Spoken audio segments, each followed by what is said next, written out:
35.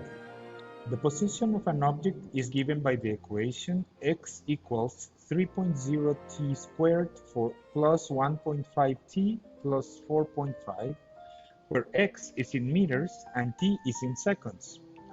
What is the instantaneous acceleration of the object at t equals 3.0 seconds?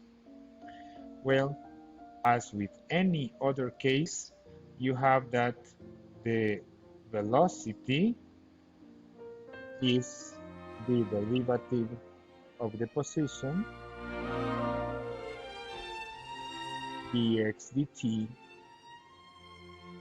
which will be 6.0 t plus 1.5.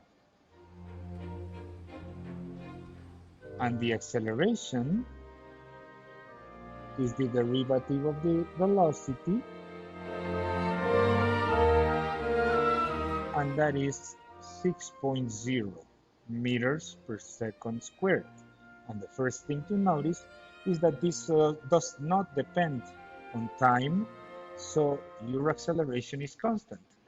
The instantaneous acceleration is equal to the acceleration at any time, and so your answer is 6.0 meters per second squared.